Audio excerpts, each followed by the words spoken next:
గాంధీ భవన్ లో మంత్రి పొన్నం ప్రభాకర్ మాట్లాడుతున్నారు. లైవ్ లో చూద్దాం. చెప్పినాం ఇల్లు అప్లికేషన్ వచ్చింది, మా పాలసీ అప్లికేషన్ రాగానే వాళ్ళకి అన్నీ ఇంప్లిమెంట్ చేస్తాం.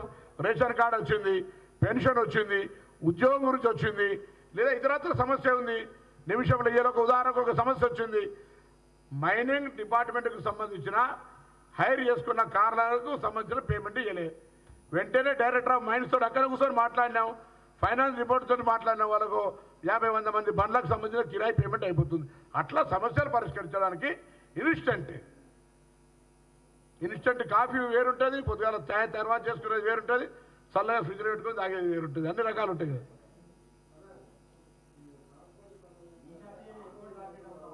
దేనికి మా శాఖ ఏమైంది? ఏం కాలేవు. మేము ప్రయాణం ప్రారంభించడానికి చెప్పినాం. 9 నాడు ప్రారంభించినాం. 15 రోజుల లోపల ఏదైనా ఒక నూతన కార్యక్రమం ప్రారంభించినప్పుడు అందులో ఒడుగుదిడుకులు ఇష్యూస్ ఉంటాయి. దాన్ని రివ్యూ చేసుకుంటాం. 15 రోజుల తర్వాత దానికి అనుగుణంగా మార్పులు చేర్పులు చేసుకోవాలంటే ప్రయాణం ఉచిత ప్రయాణం అది కాదు. దానివల్ల ఉదాహరణకు ఇక్కడ గాంధీ భవన్ అవతల ఉచిత భోజనాన్ని ప్రారంభిస్తారు. రేపు పొద్దున వాళ్ళన్న పుణ్యాత్తుడు సహకారం ఉంటే పక్క హోటల్లో అంతా వచ్చి మా కడుపు కొడుతున్నారు, మా హోటల్లో బంద్ అవుతున్నాయంటే ఏం చేయాలి? నేను చెప్పరు. అరే మేము ఆటో కార్మికులకు వ్యతిరేకంగా తీసుకున్న నిర్ణయం కాదు అది. మేము మహిళలకు ఈ రాష్ట్రంలో ఉచితంగా ఇవ్వాలనుకున్నాం. క్యాబినెట్లో కూడా చర్చ వచ్చింది. ఆటో కార్మికులకు ఏం చేస్తే న్యాయం అవుతుందని. గాంధీ భవన్ వేదిక కాంగ్రెస్ పార్టీ పక్షాన నేను ఆటో కార్మికులందరూ కూడా, నా కుటుంబ సభ్యులు వాళ్ళంతా, మా తెలంగాణ పౌరులు వాళ్ళందరూ కూడా తెలంగాణ కావాలని కొట్లాడారు. మీకు ఏం చేస్తే న్యాయం జరుగుతుందో చెప్పండి, మేము కూడా ఆలోచిస్తున్నాం. మీకు అన్యాయం జరగకుండా చూసే బాధ్యత మాది. ఎక్కడ ఒక బస్సు తగ్గించారు, ఎవడాడు మూర్ఖుడు ప్రచారం చేసేది. కొత్త బస్సులు తేవడానికి ప్రయత్నం చేస్తున్నాం. నేను చెప్పిన అందుకే 15 రోజుల్లో ఫ్రీక్వెన్సీ పెంచడానికా, లేకపోతే జరుగుతున్నటువంటి కెపాసిటీ ఇంప్రూవ్మెంట్ అయిన తర్వాత ఏం చేయాలి, వాటన్నిటిని రివ్యూ చేస్తాం. 15 రోజులు అని చెప్పినాం.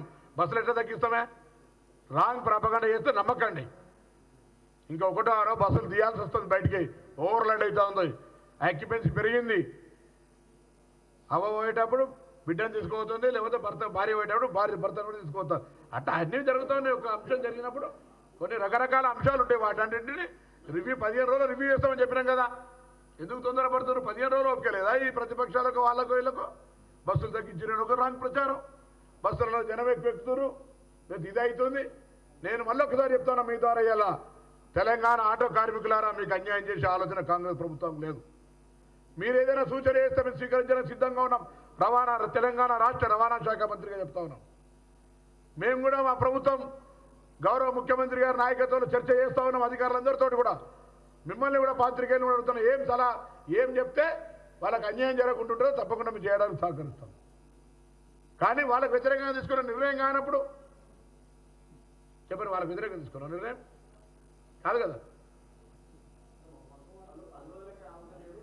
మరి 10 రోజులు మరి 10 రోజులు ఇదేంతా నిజంగానే 7 తారీఖు నాడు మంత్రులు 7 తారీఖు నాడు మంత్రుల ప్రమాణ స్వీకారం, 9 నాడు శాసనసభ్యులం, ఇవాళ 19 తారీఖు 10 రోజులు కాలేదు. ఆయన 10 రోజులకే వాడు తాపకో మాట మాట్లాడుతాడు. ఊతపదం వారు తిట్టినట్టు కాదు అది. పక్కా తెలంగాణ వాళ్ళు మాట్లాడి ఇంకా చాలా మాట్లాడారు రకాలని అట్లా మాట్లాడుతూ మెల్లమెల్లగా యాసలకు వస్తాం. మేము కూడా పబ్లిక్ ఆ యాసనే నచ్చుతుంది. యాస మాట వచ్చు. తెలంగాణ ఉద్యమకారులు, తెలంగాణ బిడ్డలు మేమంతా కాబట్టి ఆ యాస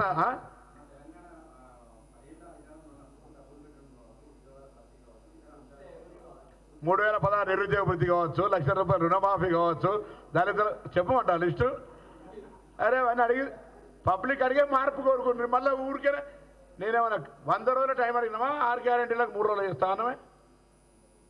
2 చేసిన సంతోషం కూడా లేదు. చెప్తే కదా మన ఇంకోటి 60 ఏళ్ళ మన చర్చలో జరిగిన రోజు 60 ఏళ్ళ గురించి మాట్లాడుతున్నారు. మా ముఖ్యమంత్రి పోచారం శ్రీనివాసరెడ్డి, దానం నాగేందర్, తలసాని శ్రీనివాస్ యాదవ్, చంద్రశేఖరరావు గారు, ఇంకెవరెవరో వాళ్ళంతా మంత్రులుగా తెలుగుదేశం పరిపాలన వాళ్ళని తిట్టుకుంటున్నట్టే కదా. పక్కకు వాళ్ళకి కనీసం శోషత్వం లేదు. వాళ్ళంతా కూడా భాగస్వాములే కదా. మనం ఎందుకు కొట్లాడినాం? తెలంగాణ ఉమ్మడి రాష్ట్రంలో అన్యాయం జరుగుతుందని. వాళ్ళు ఉమ్మడి రాష్ట్రం గురించి మాట్లాడతారు. మమ్మల్ని అంటారు ఇందిరమ్మ రాజ్యం. అరే మాది జాతీయ పార్టీ ఇందిరమ్మ రాజ్యం గురించి మాట్లాడతారు.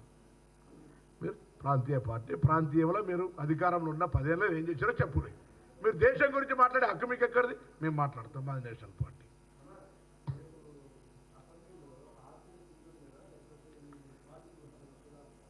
శాసనసభ వ్యవహారాల శాఖ మంత్రి చెప్తారు దానికి. నేను ఐఎమ్ నాట్ ఓన్లీ కన్ఫిడెంట్.